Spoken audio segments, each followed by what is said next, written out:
Hello student, welcome to BDN chemistry point. मैं हूं राज यादव। आज के इस वीडियो में हम लोग डिस्कस करने वाले हैं halo alkane and hello arene में आइसोमेरिज्म को। ठीक है, आइसोमेरिज्म को डिस्कस करेंगे जो कि एक इम्पॉर्टेंट टॉपिक है जिससे रिलेटेड काफ़ी प्रॉब्लम्स जो हैं वो आपकी एनसीईआरटी क्वेश्चन में पूछे गई हैं। ठीक है, चलिए स्टार्ट करते हैं वीडियो के लिए बिना ही देरी किए हुए। तो सबसे पहले हम बात करते हैं बच्चों कि आइसोमेरिज्म होता क्या है। आइसोमेरिज्म जो है इसका मीनिंग क्या है। आइसोमेरिज्म जो वर्ड होता है बेटा, इसको सबसे पहले वर्जिलियस ने बेटा दिया था। और ये ग्रीक वर्ड किससे बना हुआ है? दो वर्डों से मिलकर के बना है आइसोमेरिज्म।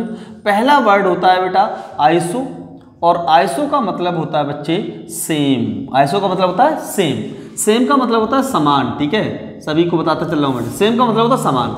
दूसरा नंबर पे आता है बेटा मैरोज, जो दूसरा वर्ड है बेटा मैरोज से लिया गया है, और मैरोज का मतलब होता है पार्ट्स। ठीक है, यानी पार्ट्स का मतलब होता है भाग, या फिर इसको कह सकते हैं अवयव।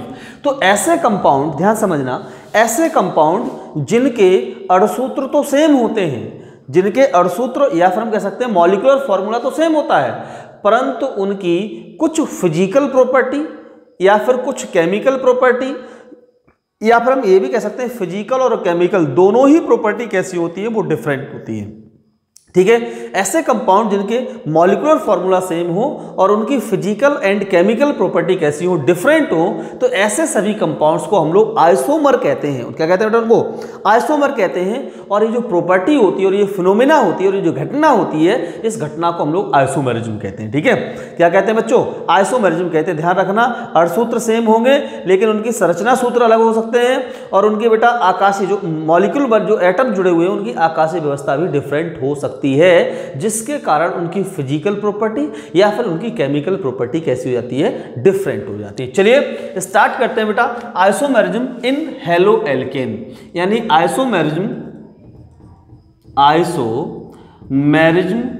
इन हेलो एल्केन, यानी हेलो एल्केन के अंदर आइसोमेरिज्म। उसके बाद हम पढ़ेंगे आइसोमेरिज्म किसके अंदर? हेलो एरीन्स के अंदर। ठीक है, जरा देखिए, हेलो एल्केन में टोटल 3 टाइप का आइसोमेरिज्म पाया जाता है। मेनली 3 टाइप का आइसोमेरिज्म पाया जाता है। देखिए बेटा, वैसे पाए तो 2 ही टाइप के जाते हैं, तीसरा टाइप का आपको बीच में यूज हो जाएगा, इसलिए मैं आपको यहाँ पर बता दे रहा हूँ। ऐसे कंपाउंड्स कम मिलते हैं लेकिन फिर भी मिल जाते हैं कभी कभी। देखो बेटा, पहला आइसोमेरिज्म होता है बेटा इसका चेन आइसोमेरिज्म। चेन मतलब वो वाला चेन नहीं है, चेन आइसोमेरिज्म। ठीक है, चैन को बोलते हैं हिंदी में श्रृंखला समावयवता। ठीक है, श्रृंखला समावयवता कहते हैं। दूसरे नंबर पे होती है बेटा पोजीशन आइसोमेरिज्म।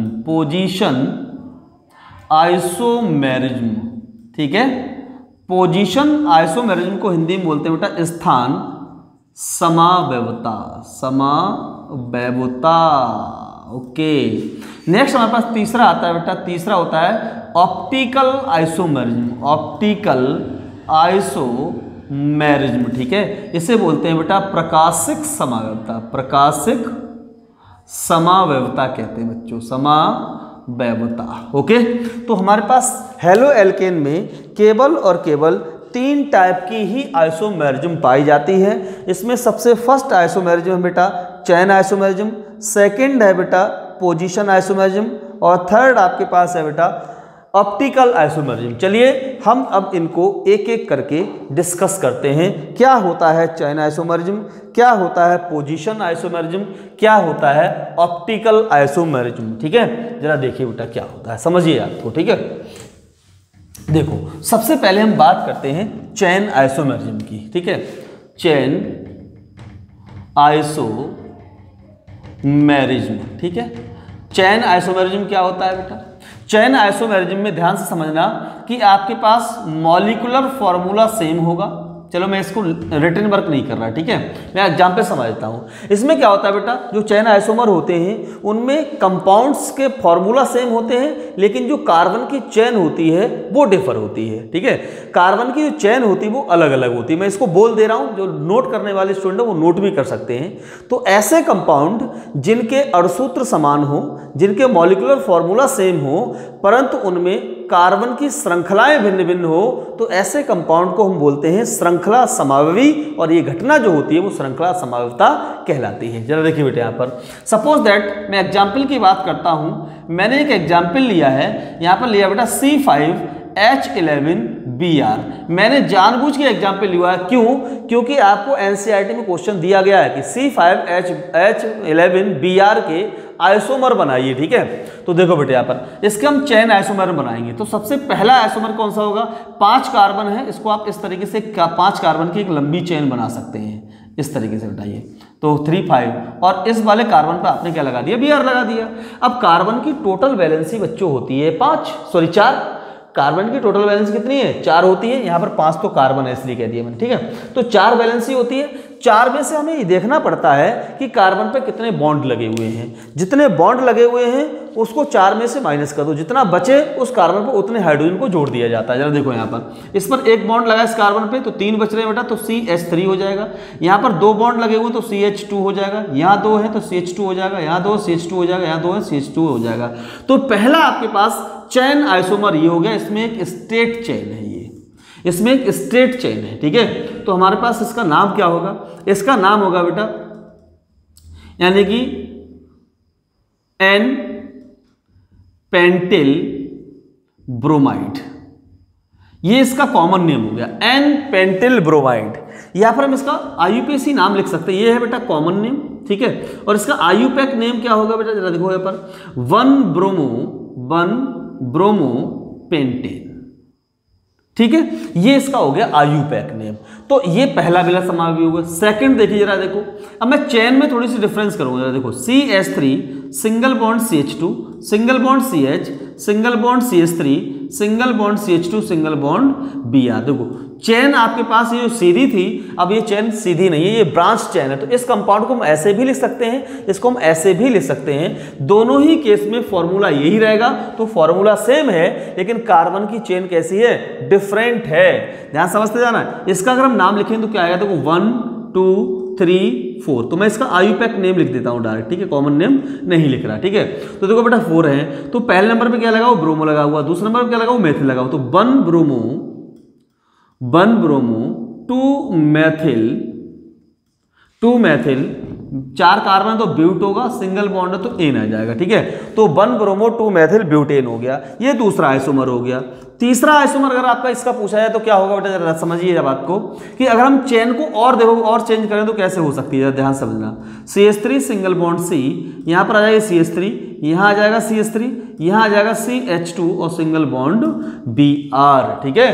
अगर इसका नाम देखा जाए आईयूपैक नेम तो क्या होगा बेटा? जरा समझिए इस बात को। तो 1 2 3, ठीक है। देखो 3 कार्बन की एक चेन है और 2 साइड चेन लगी हुई है यहाँ पर। तो इसका नाम हो जाएगा बेटा 1 ब्रोमो 2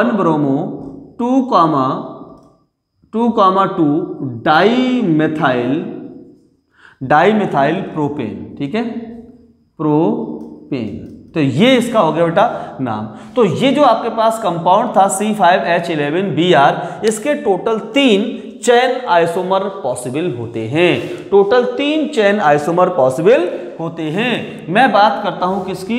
दूसरे वाले आइसोमेरिज्म की। वो आपके पास होता है बेटा पोजीशन आइसोमेरिज्म। पोजीशन आइसोमेरिज्म, बच्चों ध्यान से समझते रहना। पोजीशन आइसोमेरिज्म, पोजीशन का मतलब होता है स्थान, इसे बोलते हैं स्थान। आइसोमेरिज्म का मतलब होता है समावयवता, यानी स्थान समावयवता देखनी है। स्थान समावयवता में होता क्या है? यानी कंपाउंड्स के फॉर्मूला सेम होते हैं, उनकी कार्बन चेन भी सेम होती है, लेकिन उसमें जो फंक्शनल ग्रुप होता है, या डबल बॉन्ड भी हो सकता है, ये हेलोजन एटम भी हो सकता है, और ये बेटा कोई फंक्शनल ग्रुप हो सकता है, हेलोजन एटम हो सकता है, डबल बॉन्ड हो सकता है। तो अगर इनकी पोजीशन डिफरेंट है, ध्यान समझना, किसकी? डबल बॉन्ड की, या फिर हेलोजन एटम की, या फिर आपके फंक्शनल ग्रुप की, अगर पोजीशन डिफरेंट है, फॉर्मूला सेम है, कार्बन चेन सेम है, तो ऐसे कंपाउंड्स कहलाते हैं पोजीशन आइसोमर। और ये जो फिनोमिना होती है, इस फिनोमिना को पोजीशन आइसोमेरिज्म कहते हैं। एग्जाम्पल हम यही लेते हैं बेटा, जरा समझिए इस बात को, कि अगर आपसे कहा जाए बेटा कि कंपाउंड C5 H11Br है, इसके पोजीशन आइसोमर कौन कौन से पॉसिबल हैं? तो सबसे पहला देखिए यहां पर हम एक लंबी चेन बनाएंगे CH3 CH2 CH2 CH2 और Br, तो इसका नाम होता है बेटा 1-ब्रोमोपेंटेन। ठीक है, 1-ब्रोमोपेंटेन इसका नाम है। दूसरा आइसोमर देखा जाए तो ब्रोमीन को हटाकर हम पहले कार्बन से दूसरे कार्बन, देखो यहाँ पर पहले कार्बन पर ब्रोमीन लगा हुआ है, समझते जाना बात को बेटा। ये अगर हम पहले कार्बन से हटा के दूसरे कार्बन पे ले आए तो क्या हो जाएगा बेटा, जरा देखो CH3 single bond CH2 single bond CH2 single bond CH single bond CH3, हमने ब्रोमीन लगा दिया बेटा दूसरे का 1 2 3 4 एंड 5, तो इसका नाम क्या हो जाएगा 2-ब्रोमोपेंटेन।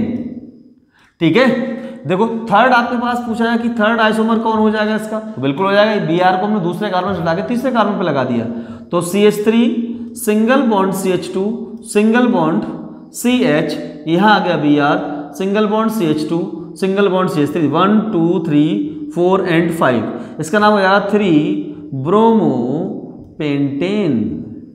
ठीक है, तो ये तीन ऐसे हैं जो कि इसके पोजीशन आइसोमर हो सकते हैं। तो C5H11Br और C5H11Br के टोटल अगर हम बात करें चेन आइसोमर की, बात करें पोजीशन आइसोमर की, तो टोटल कितने हो गए?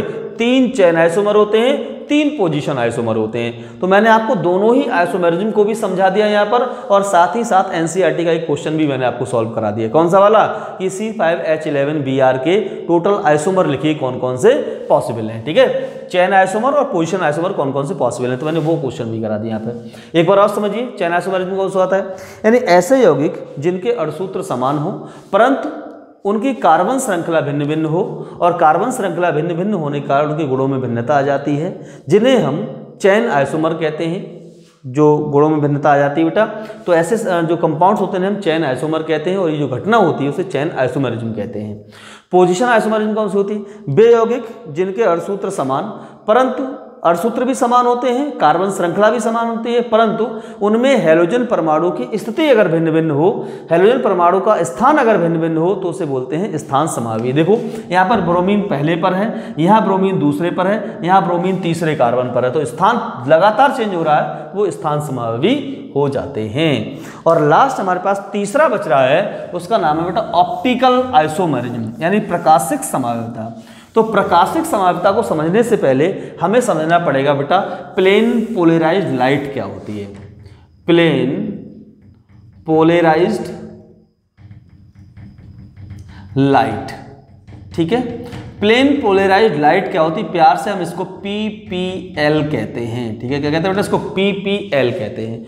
जो हमारे पास जनरल लाइट होती है, जो ऑर्डिनरी लाइट होती है, जैसे कि आपके बल्ब से जो लाइट निकलती है, कोई भी बेटा लाइट के सोर्स से जो लाइट निकलती है, वहां पर लाइट जो है वो बेटा सभी डायरेक्शन में इस तरीके से जाती है। ठीक है, वो सभी डायरेक्शन में बेटा मूव करती है वो लाइट।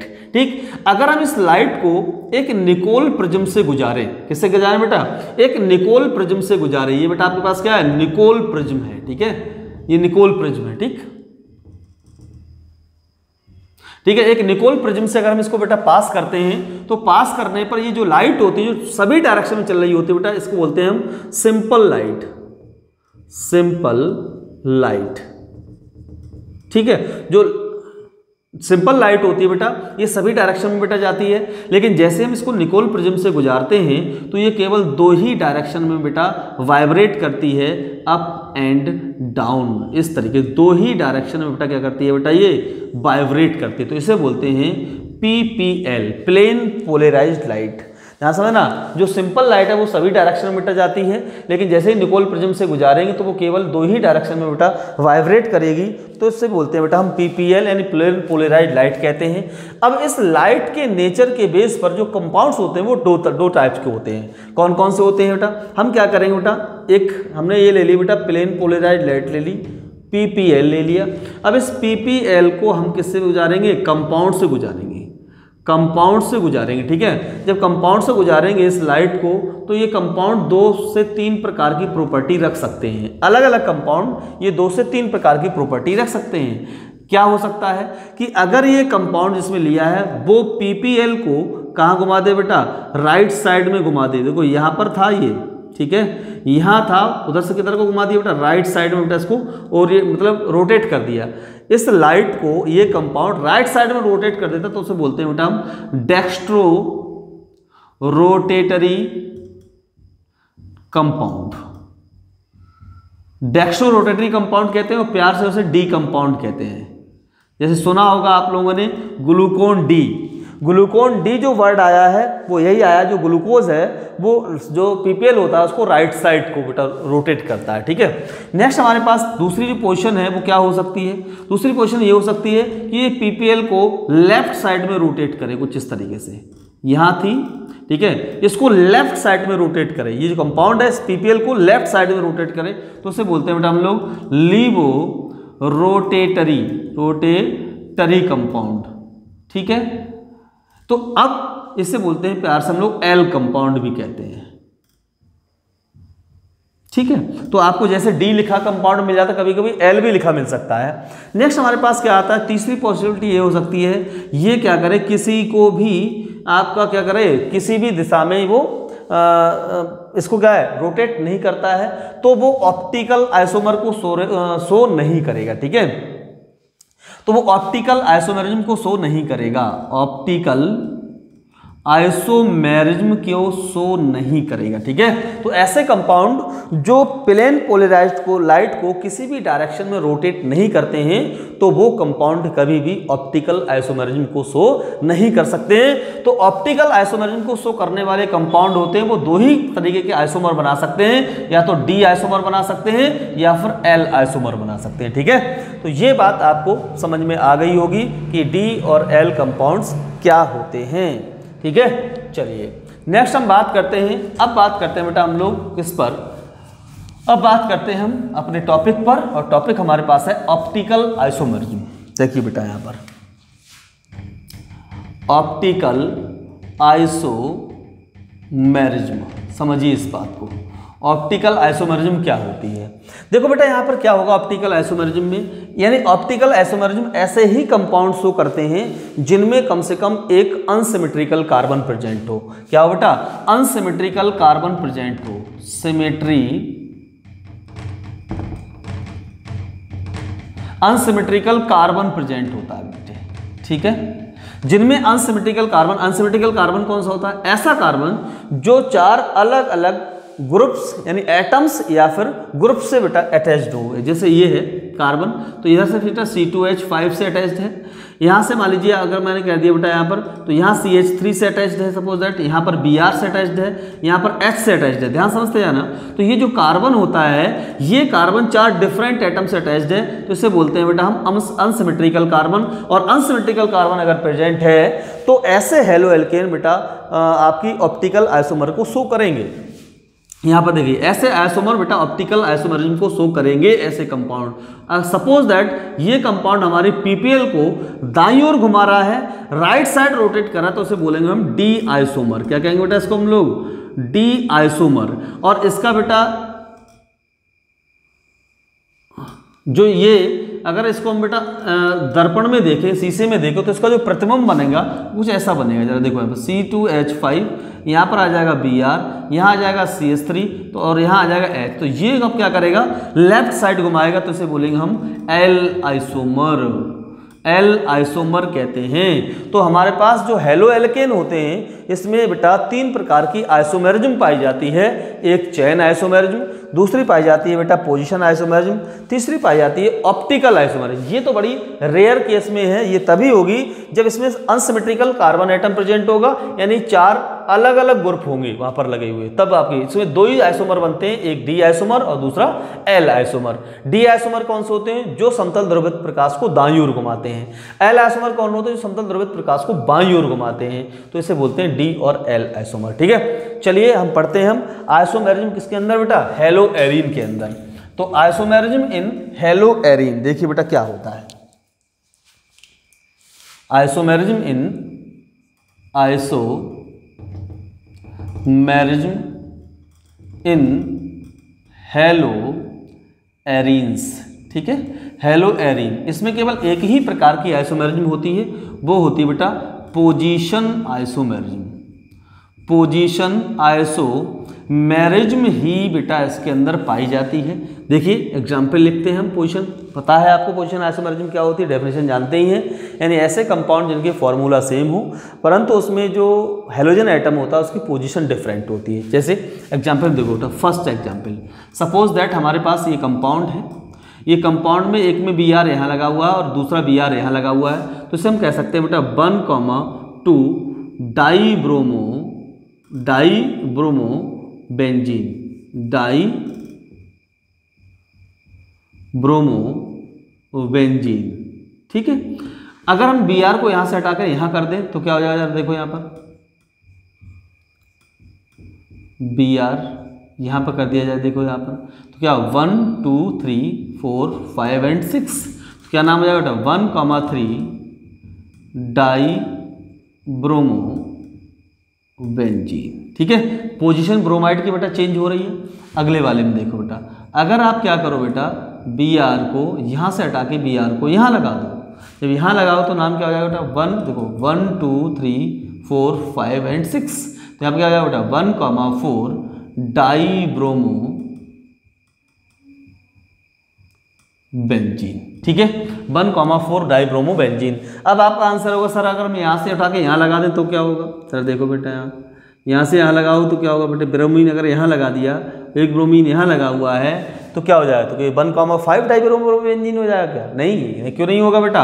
अब देखो यहाँ से हम काउंट करेंगे इसको 1 2 3 4 5 6, तो 1,3 जो कि हो चुका है, अगर आप ऊपर लगाओ तो क्या है 1,2 वो भी हो चुका है, तो नई बात नहीं है। तो इसके बेटा 3 ही आइसोमर बनेंगे 1,2। इसको ऐसे भी ले सकते हैं बेटा हम, ऑर्थो, ये देखो ऑर्थो पोजीशन होती है तो ऑर्थो डाईब्रोमो बेंजीन। ठीक है, ठीक, यहाँ पर लिख सकते हैं बेटा हम लोग मेटा डाईब्रोमो बेंजीन, क्योंकि ये मेटा पोजीशन पर है। इसको लिख सकते हैं बेटा हम लोग पैरा डाईब्रोमो बेंजीन। ठीक है, तो क्योंकि ये पैरा पोजीशन पे, ठीक है, तो हम इसको ऐसे भी नाम लिख सकते हैं, तब भी आपको पता लग रहा है कि पोजीशन इसकी चेंज हो रही है। जब पोजीशन चेंज होती तो वहां पर होती पोजीशन आइसोमेरिज्म। ठीक है, तो ये रहा टॉपिक बेटा हमारा पोजीशन आइसोमेरिज्म का। और नेक्स्ट टॉपिक हम लोग पढ़ने वाले हैं, वो टॉपिक है बच्चों किसका, वो टॉपिक है कार्बन हेलोजन बॉन्ड के नेचर का। कार्बन हेलोजन बॉन्ड के नेचर कहते हैं बेटा, इसको भी देखते हैं, कार्बन हेलोजन के बॉन्ड का नेचर भी देखते हैं कैसा होता है। और उसके बाद हम लोग पढ़ेंगे बेटा preparation methods of halo alkane. ठीक है, हेलो एल्केन के प्रिपरेशन मेथड्स पढ़ेंगे इसके बाद। ठीक, तो जरा देखिए बेटा हमारे पास है, देखो बेटा nature of carbon halogen bond. Carbon halogen bond का नेचर हम लोग पढ़ने वाले हैं। ये बड़ी ही इंपॉर्टेंट चीज है जो कि केमिकल रिएक्शंस में आपको काम आएगी। देखिए बेटे यहाँ पर काफ़ी चीज़ें यहाँ से डिस्कस होंगी। सबसे पहली बात, यहाँ पर जो C है इसका मतलब होता है कार्बन। ठीक है, जो X होता है इसका मतलब होता है बेटा हेलोजन। ठीक है, तो हेलोजन और कौन कौन से हो सकते हैं बेटा, यहाँ पर X जो होते हैं, और कौन F हो सकता है, आपका Cl हो सकता है, क्लोरीन हो सकता है, यहाँ पर Br भी हो सकता है, यहाँ पर I भी हो सकता है। अब बात करते हैं जो कार्बन हेलोजन बॉन्ड है, इनमें जो बॉन्ड का नेचर है वो डिपेंड करता है इलेक्ट्रोनेगेटिविटी पर। ठीक है, तो इलेक्ट्रोनेगेटिविटी की बात करते हैं तो ध्यान समझिए बेटा, यानी जो F है, ये जो हेलोजन है, हेलोजन की इलेक्ट्रोनेगेटिविटी अधिक होती है किसके साथ बेटा, कार्बन की इलेक्ट्रोनेगेटिविटी से। Electronegativity of halogen is greater than electronegativity of carbon. क्यों? क्योंकि आपको पता है जो हेलोजन है बेटा वो 7th ग्रुप के एलिमेंट्स होते हैं, कार्बन 4th ग्रुप का एलिमेंट है, या फिर हम कह सकते हैं 17 ग्रुप का एलिमेंट है, ये 14 ग्रुप का एलिमेंट है। तो इस ध्यान रखें बेटा, जिसकी ग्रुप नंबर जितनी ज़्यादा होती है उसकी इलेक्ट्रोनेगेटिविटी भी उतनी ही ज़्यादा होती है। ग्रुप नंबर जितनी ज़्यादा है उसकी इलेक्ट्रोनेगेटिविटी भी उतनी ही ज़्यादा है। तो ध्यान रखें। अब आप कहो सर 18 ग्रुप की इलेक्ट्रोनेगेटिविटी ज़्यादा होगी, तो आंसर है नो। क्यों? क्योंकि 18 ग्रुप इनर्ट गैसेस होती है बेटा, वहाँ पर तो ऑक्टेट कंप्लीट है, तो इसलिए उन्हें इलेक्ट्रॉन्स की ज़रूरत नहीं होती है, इसलिए वहाँ पर जो 18 ग्रुप है या जो 0 ग्रुप है उससे हमें कोई मतलब नहीं है। इसके बाद जो भी 17 ग्रुप है, पूरी ही पीरियोडिक टेबल में 17 ग्रुप एलिमेंट्स की इलेक्ट्रोनेगेटिविटी सबसे ज़्यादा होती है। अब हम बात करते हैं इलेक्ट्रोनेगेटिविटी का मतलब क्या होता है। इलेक्ट्रोनेगेटिविटी इक्वल टू होती है to attract the bond electron, ठीक है, बॉन्डेड इलेक्ट्रॉन कह सकते हैं बेटा इसको, बॉन्डेड इलेक्ट्रॉन टूवर्ड इट, यानी बॉन्डेड इलेक्ट्रॉन को अपनी ओर खींचने की जो शक्ति होती है, जो अट्रैक्शन को खींचने की जो क्षमता होती है, इसे हम क्या कहते हैं, उसकी इलेक्ट्रोनेगेटिविटी कहते हैं। ठीक है, साझे के इलेक्ट्रॉन युग्म को अपनी ओर खींचने की जो टेंडेंसी होती है, इस टेंडेंसी को हम लोग क्या कहते हैं बच्चे, कहते हैं इलेक्ट्रोनेगेटिविटी। ठीक है, तो ध्यान दीजिए, सबसे ज़्यादा इलेक्ट्रोनेगेटिविटी का अगर हम ऑर्डर लगाएं बेटा, यहाँ पर इलेक्ट्रोनेगेटिविटी का ऑर्डर लगाएं तो सबसे ज़्यादा इलेक्ट्रोनेगेटिव होगा फ्लोरीन, इससे कम होगा क्लोरीन, इससे कम होगा ब्रोमीन और सबसे कम होगा आयोडीन। इलेक्ट्रोनेगेटिविटी का ऑर्डर ये होता है इसका। ठीक है, हम बात करते हैं कार्बन हेलोजन बॉन्ड के नेचर की। ठीक है, कार्बन हेलोजन बॉन्ड के नेचर की बात करते हैं, जरा देखिए समझिए बात को। तो ये रहा कार्बन, ये रहा हेलोजन। अब ध्यान से समझिए, आपको पता है कि ये देखो, ये जो कार्बन एटम का जो बॉन्ड लगा हुआ है, ये बॉन्ड इस समय कोवैलेंट बॉन्ड है। कैसा बेटा, कोवैलेंट बॉन्ड है। और कोवैलेंट बॉन्ड में जो शेयर्ड इलेक्ट्रॉन्स होते हैं, जो साझे के इलेक्ट्रॉन्स होते हैं, वो दोनों एटम के बीच में होने चाहिए। ठीक है, कोवैलेंट इलेक्ट्रॉन क्या है, दोनों के बीच में होने चाहिए। लेकिन ये जो इलेक्ट्रॉन्स होते हैं, जो बॉन्डेड इलेक्ट्रॉन्स होते हैं, वो उस एटम की ओर शिफ्ट हो जाते हैं जिस एटम की इलेक्ट्रोनेगेटिविटी कैसी होती है, ज्यादा होती है। मैं यहां बता चुका हूं, हेलोजन की इलेक्ट्रोनेगेटिविटी, कार्बन की इलेक्ट्रोनेगेटिविटी कैसी होती है, ज्यादा होती है। तो क्या करेगा, ये इलेक्ट्रॉन्स को अपनी ओर खींच लेगा। भाई तो देखा है, to attract the bonded electron towards it, यानी बॉन्डेड इलेक्ट्रॉन को अपनी ओर खींचने की क्षमता। ठीक है, तो बेटा ये इलेक्ट्रॉन को अपनी ओर खींच लेगा, जिससे क्या होगा, यहां से पार्शियल नेगेटिव, यहां पर पार्शियल पॉजिटिव चार्ज आ जाएगा, यहां पर पार्शियल नेगेटिव चार्ज और यहां पर पार्शियल पॉजिटिव चार्ज आ जाएगा। तो यहां जो बॉन्ड बनेगा, इस बॉन्ड को बोलते हैं बेटा हम polar covalent bond, polar covalent bond कहते हैं। पोलर क्यों है, क्योंकि यहां पर दो पोल जनरेट हो चुके हैं, एक पॉजिटिव पोल और एक नेगेटिव पोल। अब यहां पर जो चार्ज है वो डिपेंड करता है इलेक्ट्रोनेगेटिविटी के डिफरेंस पर।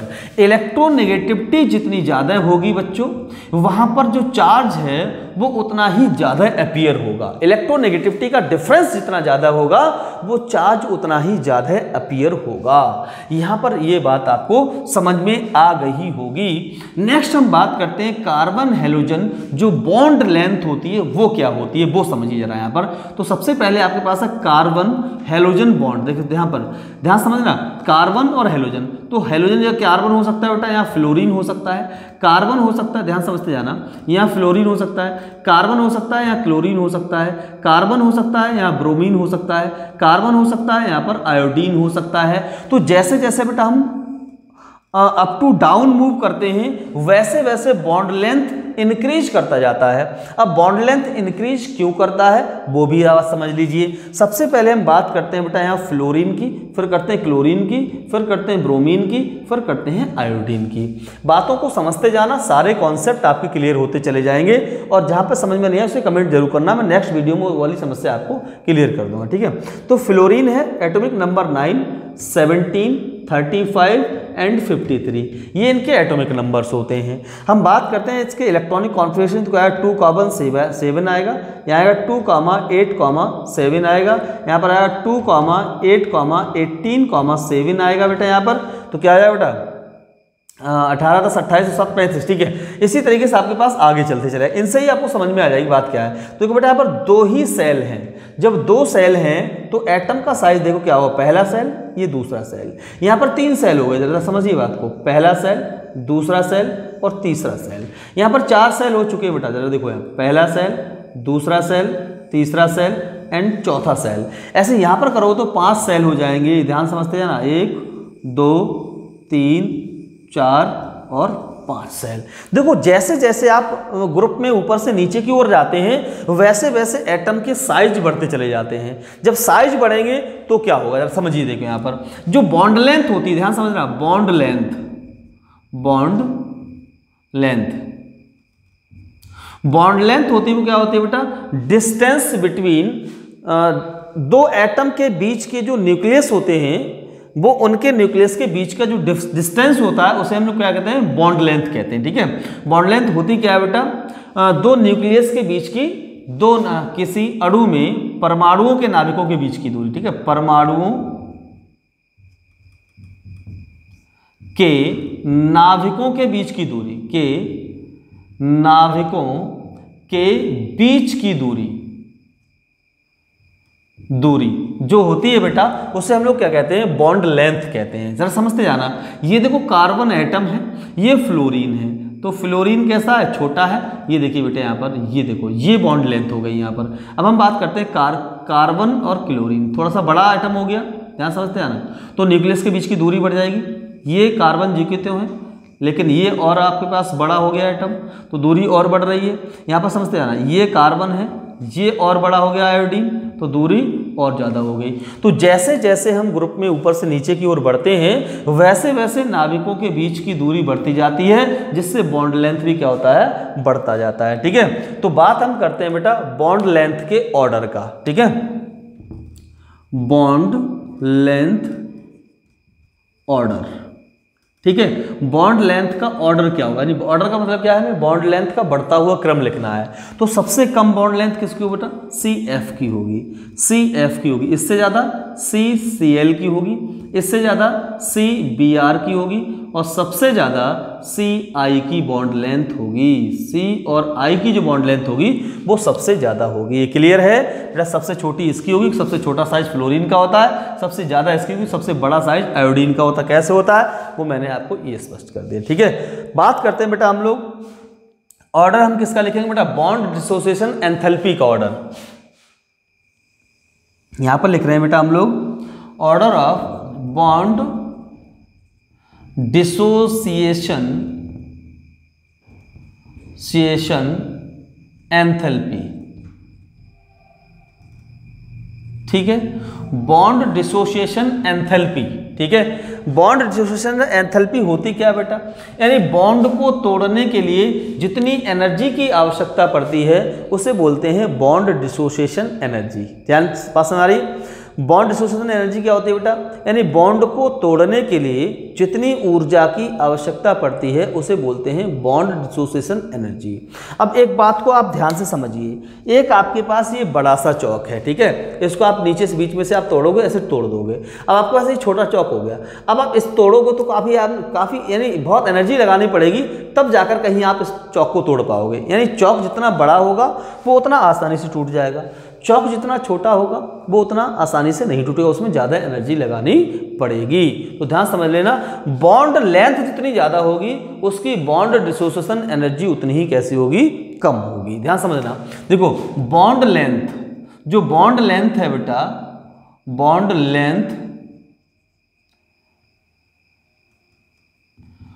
लेंथ ज़्यादा होगी तो बॉन्ड डिसोसिएशन एंथैल्पी कैसी होगी बच्चे, कम होगी।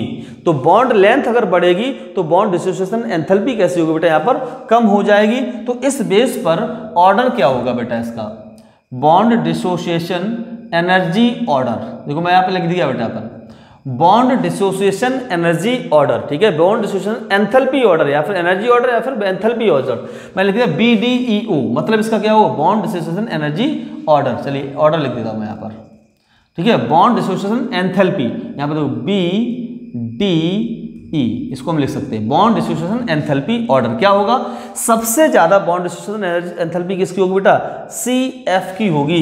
तो सबसे बाद में CF को लिखा जाएगा, सबसे पहले लिखा जाएगा CI को। तो CI की सबसे कम होती है, उससे कम होती है CBr की, उससे ज़्यादा होती है CCl की, और उससे ज़्यादा होती है बेटा CF की। ये होती है बॉन्ड डिसोसिएशन एंथैल्पी ऑर्डर होता है बच्चों।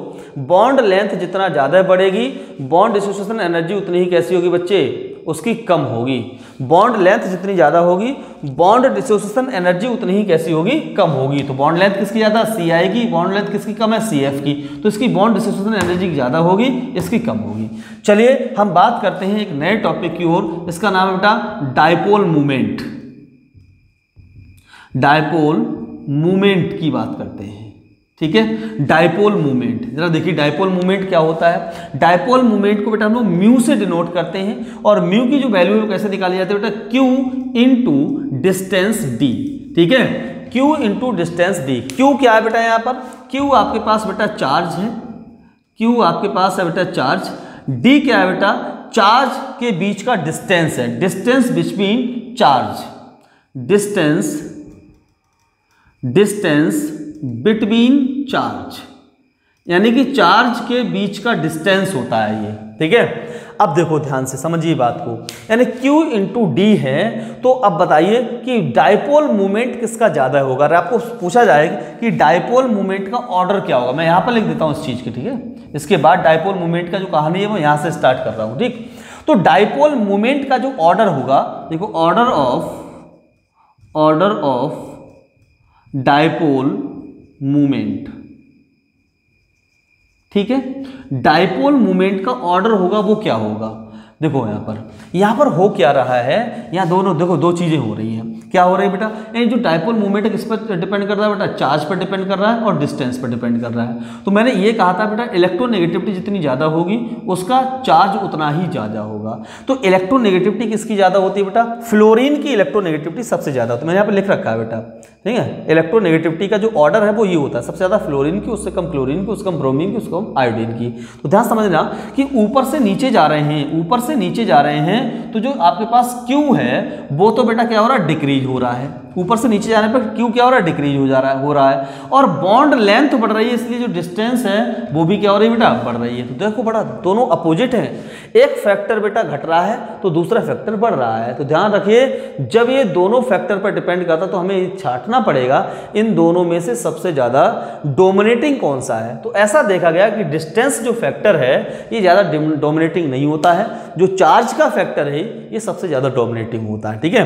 तो इस बेस पर डाइपोल मूवमेंट जो है इसका ऑर्डर ये आना चाहिए, सबसे ज्यादा जो डाइपोल मूवमेंट है वो किसका, सबसे ज्यादा चार्ज किसका होगा, फ्लोरीन का। इलेक्ट्रोनेगेटिविटी सबसे ज्यादा किसकी है, फ्लोरीन की। तो सबसे ज्यादा चार्ज किसका होगा बेटा, फ्लोरीन का होगा। तो डाइपोल मूवमेंट भी किसका ज्यादा होना चाहिए बेटा, फ्लोरीन का। तो यहाँ पर हमारे क्या होगा, CF का डाइपोल मूवमेंट सबसे ज्यादा, उससे कम किसका, CCl का आ जाता है, उससे कम किसका बेटा, CBr का आ जाता है, उससे कम किसका है, CI का आ जाता है।